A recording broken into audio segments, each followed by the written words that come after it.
Halo teman-teman sekalian, Assalamualaikum warahmatullahi wabarakatuh. Di video kali ini kita akan membahas bagaimana cara menemukan ide bisnis. Nah, kenapa saya membuat video ini? Karena ternyata di antara teman-teman sekalian banyak yang bertanya-tanya, Mas gimana sih cara biar dapat ide bisnis gitu. Nah, Mas gimana sih biar saya mau bisnis apa nih gitu. Mas saya mau bisnis tapi nggak tahu bisnis apa nih gitu. Nah, itu kan berarti belum punya ide gitu kan ya. Nah, di sini kita akan membahas bagaimana tips yang bisa teman-teman lakukan. Ya, mungkin teman-teman udah mencoba berbagai tips, tapi mungkin belum ketemu. Nah, teman-teman bisa coba terapkan tips dari saya ini. Nah, oke. Yang pertama,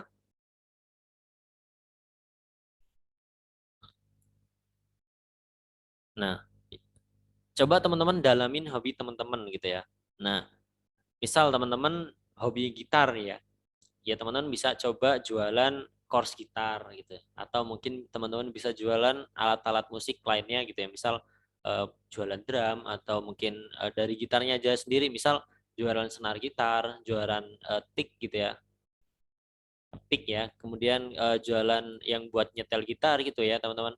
Atau mungkin teman-teman bisa bikin YouTube mengenai tutorial gitar atau mungkin teman-teman bisa mengcover lagu gitu ya. Atau mungkin bahkan teman-teman bisa jualan instrumen dengan gitar gitu teman-teman. Nah, yang kedua misal teman-teman hobi bola gitu ya. Teman-teman bisa jualan jersey-nya, kemudian mungkin pakaian-pakaian yang lain ya, mungkin kaos kaki, sepatu dan lain-lain gitu ya. Nah, mungkin juga teman-teman bisa jualan casing HP yang itu isinya adalah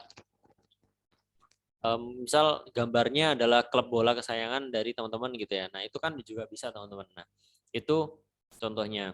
Atau mungkin teman-teman hobi mancing gitu ya. Teman-teman bisa jualan tips mancingnya gitu ya, tips mancing atau mungkin pakan pacing pakan buat mancing gitu ya, pakan ikan buat mancing gitu ya. Nah, umpan ya, umpan buat mancing kemudian teman-teman misal jualan pancingnya gitu ya. Atau mungkin teman-teman bisa bikin tutorial pancingnya gitu ya, cara memancing yang benar, baik dan benar gitu mungkin ya. Nah, dari situ teman-teman bisa dalamin lebih dalam lagi hobi teman-teman apa, kemudian silahkan dijabarkan gitu ya. Nah, kalau misal teman-teman masih bingung cara menentukannya, teman-teman bisa coba nanti komen di bawah ya. Hobi saya nih Mas, kira-kira bisnis yang cocok apa nih? Nah, gitu. Nah, yang kedua yaitu ATM ya, bukan ATM yang buat narik duit ya teman-teman, bukan ATM yang buat narik duit, tapi amati, tiru, dan modifikasi. Nah, dengan cara ini teman-teman nggak perlu pusing-pusing. Wah, saya mau bisnis apa nih? Wah, saya mau bingung nih, saya nggak punya hobi nih. Terus saya nggak bisa bisnis dong kalau nggak punya hobi gitu. Nah, mungkin kalau dari tips pertama gitu ya teman-teman. Nah, tapi teman-teman bisa coba ATM ya, amati, tiru, dan modifikasi. Teman-teman bisa lihat-lihat kompetitor. Mungkin yang lagi tren sekarang nih apa nih? Mungkin jualan helm ya, helm waktu itu sempat viral juga helm Bogo itu yang kayak gitulah bentuknya ya. Nah, teman-teman bisa tiru tuh. Saya mau jualan itu juga lah. Caranya gimana nih? Mungkin orang-orang jualannya di Shopee, di Tokopedia gitu ya, di marketplace. Nah, teman-teman bisa jualan melalui WhatsApp atau mungkin teman-teman bisa jualan melalui media sosial gitu. Nah, dengan cara-cara yang teman-teman modifikasi sendiri gitu ya. Atau mungkin teman-teman bisa custom gitu ya, helmnya bisa custom, bisa gambar-gambar yang sesuai dengan pesanan customer. Nah, itu kan sesuatu yang baru gitu teman-teman ya. Nah, seperti itu. Itu adalah amati, tiru, modifikasi. Nah, saran saya ya teman-teman, kalau teman-teman mau menggunakan cara ini, teman-teman jangan benar-benar jangan tiru plug gitu ya. Amati, tiru plug gitu ya. Maksudnya nggak ada modifikasinya sama sekali. Kenapa? Nggak boleh melakukan hal itu ya. Yang pertama, ya teman-teman otomatis kalau misal misal pun teman-teman menang lawan kompetitor, pasti kompetitor mendoakan yang buruk-buruk gitu ya. Biasanya mendoakan yang jelek-jelek gitu. Nah, bisa jadi juga bisnis teman-teman nggak berkah karena mencuri ide dari orang lain. Tapi kalau misal teman-teman memodifikasi ya, itu kan ide ide orang lain dicampur dengan modifikasi teman-teman. Nah, itu hal yang baru gitu teman-teman. Nah, yang kedua teman-teman silahkan dimodifikasi. Kenapa? Karena untuk menyaingi kompetitor ya. Kalau misal teman-teman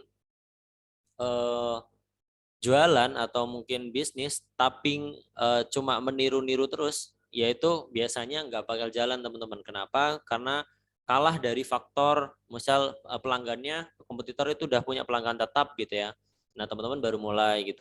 Terus mereka juga lebih berpengalaman, teman-teman baru mulai gitu ya. Nah itu bikin kurang kurang oke buat bisnis teman-teman.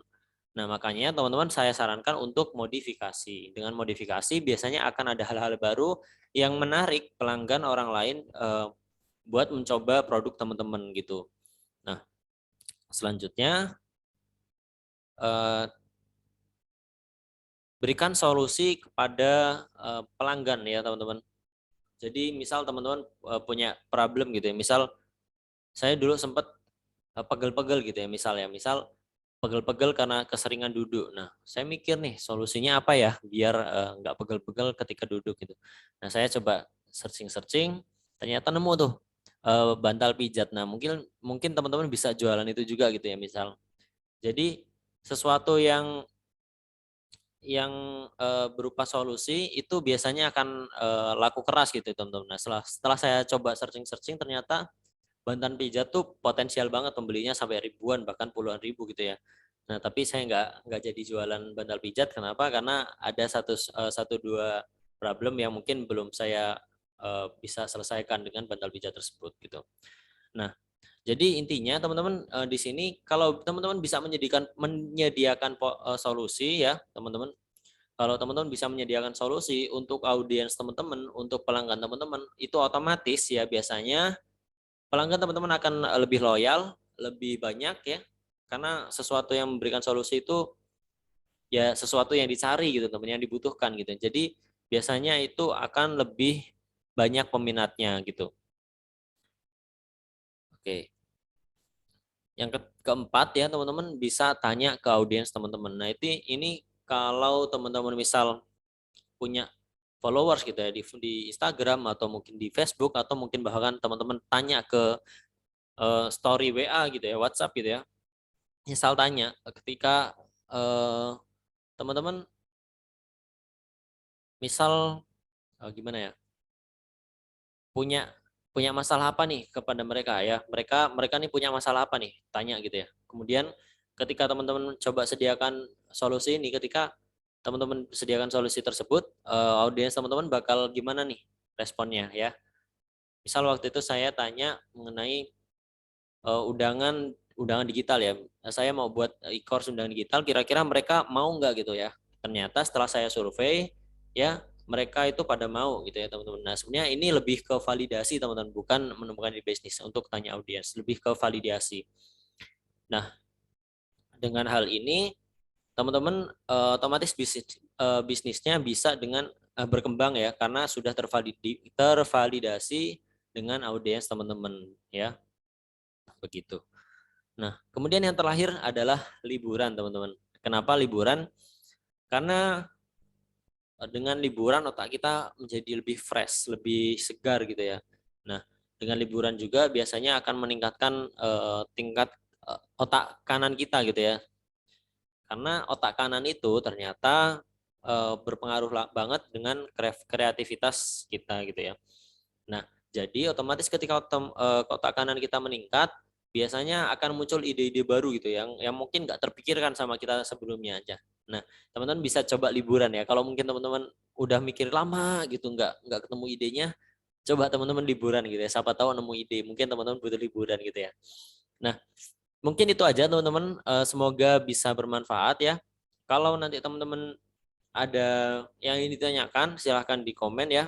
Nanti misal ada kesulitan dalam menemukan ide, silahkan di komen ya. Tuliskan di komentar. Oke, saya akhiri. Wassalamualaikum warahmatullahi wabarakatuh.